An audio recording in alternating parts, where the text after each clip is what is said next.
excess and dopamine deficiency. So, first off, I wrote this as a prompt a couple weeks back when I was like really hot for the idea and wanting to discuss it more. And it's cooled off a bit since then, and I want to still explore that. But I have a feeling that it might require another revisiting some other time when perhaps it is even more. I don't know why I use the term hot when I'm really in the thick of trying to figure it out again. It's also kind of nice to have some space from it and to kind of figure out where I was going with it in a slower manner. But basically, so I had a counselor, and I don't even remember how long it was ago now, 6 months ago or so. They brought up this term of dopamine deficiency and saying that we should explore that with you and see if your doctor can run some tests and see if that's a thing. My doctor refused to do that because there wasn't. That doesn't matter. Whatever. I never got the test done, and I also no longer see that counselor anymore either. So it was an idea that made a lot of sense and something that I'd never heard about before, and the way that it was presented and whatever else, it just seemed to click. So it's something that I've had on my mind, and I've used that to kind of do some self-analysis. I've mentioned this before, but even the term anxiety, just giving something a label, can bring so much power and opportunity to me, because it gives me something to explore, and having a name or a label that, even though it might not be 100% accurate of every single thing that I'm feeling, if there's like 10 things that make up that label and I feel 8 of them, that's still helpful. It can guide me towards some things to research and some conversations to have with medical professionals or otherwise, and try to figure out some things that may work to better my situation. So even the label of anxiety has me working towards that. And then, yes, it's been confirmed multiple times, like general anxiety disorder is a thing that I seem to fit in without pause. But even other people looking at like, oh, is there some ADHD there? Is there this? Is there that? But even this, dopamine deficiency, right? So it makes sense to me. And a lot of the times when I bring these things up, it's that it's not a reason or excuse for behavior as much as it is the way that I'm looking at it is like, yes, I guess it could be a reason as to why I behave the way I behave, but for me, really, it is the reason why I struggle with certain things, and most importantly, it is an avenue to pursue in order to try and be better and not be as affected by certain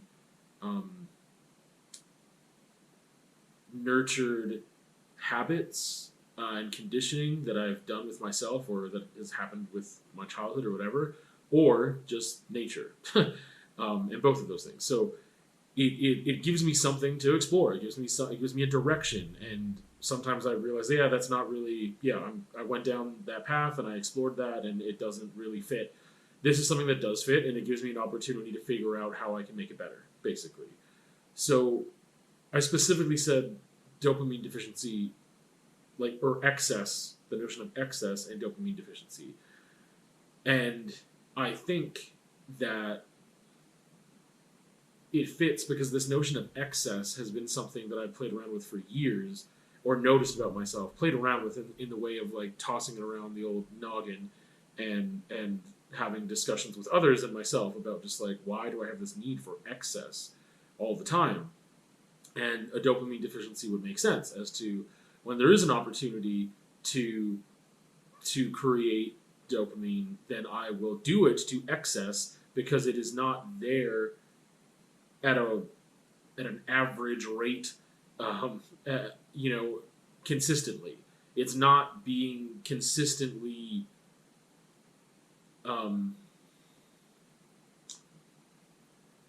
it is not being consistently allowed to release when it could be released in others in the same situation. Obviously, everybody's body chemistry and brain chemistry is different, but there are some things that fall within an average to our understandings, and other things that fall outside of that.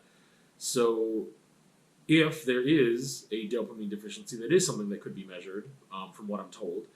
It hasn't been measured within me at this point, but yeah, that's a whole other story. So, I guess for me, it helps me see excess through that lens and try to find some ways to pursue that dopamine and understand that that is what my body is wanting and or needing, and that just kind of it works in tandem with a lot of other things I've been talking about in the realm of anxiety, in the realm of how do I bring that down, and like part of that could be through exercise and trying to do things through healthy coping mechanisms, because I find that very difficult, because if I want to calm anxiety, I want to calm it now. And so that leads to the temptation to pursue something that would be short-term and immediate gratification rather than putting in the work to do something long-term. Because doing something long-term doesn't help right now, it helps long-term, right? I can do things that are preventative for anxiety, but once I get to that place where I am feeling doom or like just incredibly anxious, what do I do to lessen that? And I am left with not a lot of things that seem to be healthy. So just thinking about, again, like the dopamine deficiency, the excess, the desire that I have for certain types of arousal, if you want to put it that way. If you want to put it that way, I'm putting it that way.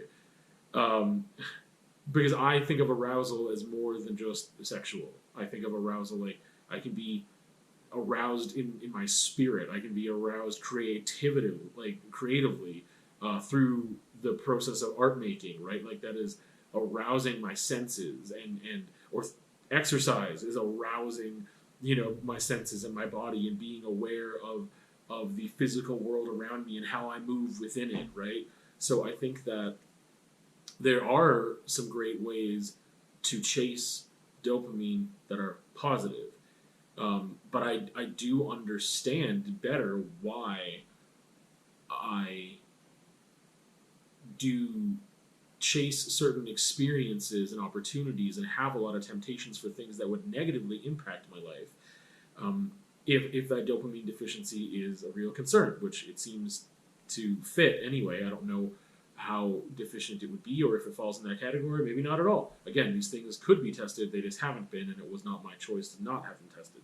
And maybe in the future I can get those things tested, so we'll see. But I think that it helps just to follow that path of thought and explore that, because again, for me, it just helps me reframe some things of like, okay, if that's what my brain is needing, how can I think of things differently, and how can I try to do some work with neural pathways and stuff to be like, why can't this thing give me joy? What if I just say that it gives me joy? Why can't I just create a placebo for myself? And sometimes those work for me, and sometimes they don't. And just say like, well, I did what I needed to do, and that could give me joy. And it's difficult. And I'll make this comparison to physical exercise. So if you don't know, I try to make a lot of changes. I have been making a lot of changes with my health. And I had 3 pillars of diet, sleep, and exercise that I was really focusing on hard a couple months ago. And I made a shift and was like, hey, I'm changing this, this, and this. And like everything kind of works together, especially the sleep and the exercise though, because of my job and because of other things. The only way I could really get that physical exercise was in the morning. And I had to get up really early, which means I have to go to sleep really early, because they work together. It's hard for me to force myself awake for a certain amount of days in a row without proper sleep.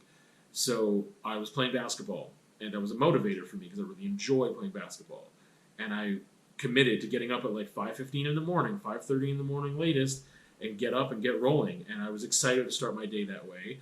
And I went too many times in a row where my body was not ready for that, and my knees have been suffering for months. And I have not been able to sprint and jump and play without doing more harm to my knees, so I just don't do that activity the same way anymore.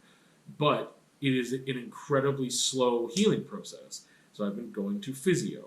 Now, because I cannot run and jump and do things, or even like on a stationary bike, I'm not supposed to be really overworking my knees that much at all. I can't seem to break a sweat. And there's other things I could do. I could like bench press or something like that.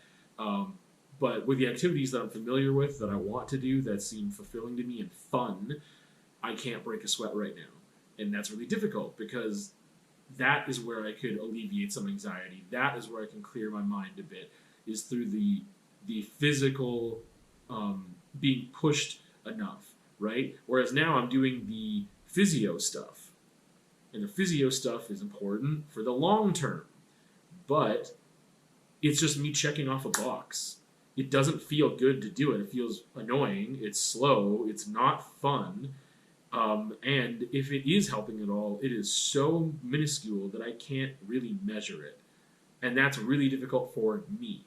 I'm not getting any dopamine out of this activity. I'm not getting any enjoyment out of it. I don't get any feelings of like endorphins or whatever else because I'm not being pushed hard enough. So it just becomes a mental thing of like, hey, I did what I was supposed to do today. That's really difficult for me. If the dopamine deficiency is a thing, which again makes sense, for me to say I did what I was supposed to do today, that feels good. It doesn't feel good.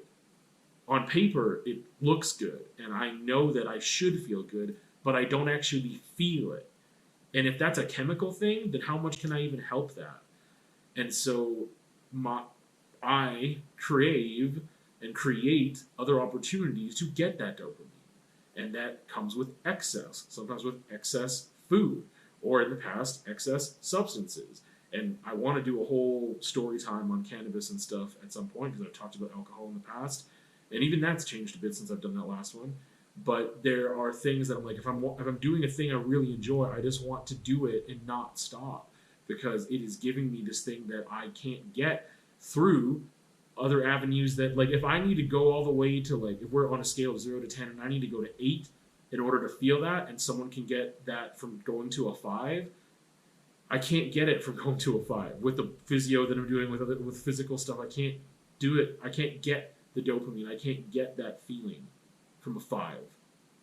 And so I go to 8, and I want to stay in 8 because I know I'm missing it. I don't feel good or happy or whatever the majority of the time. So when I am in the pocket of feeling that, I don't want it to end. And that is a huge revelation to me, I guess, as to why I have a hard time with like saying goodbye if I'm in the company of friends or whatever that I don't see often, or because I'm like, well, who knows when this is going to happen again? And part of that is the anxiety, and part of that is I feel good right now. I like feeling good. Feeling good feels good. Why not? Can't we just feel good all the time? And then it goes into this whole other thing with,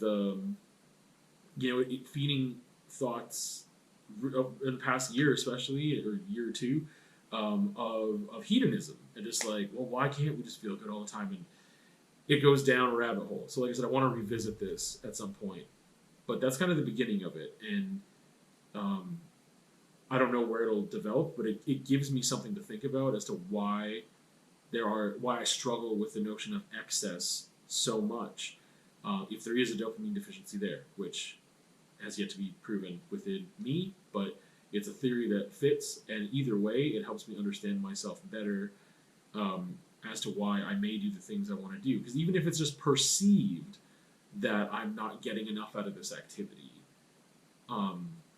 perception is reality too, right?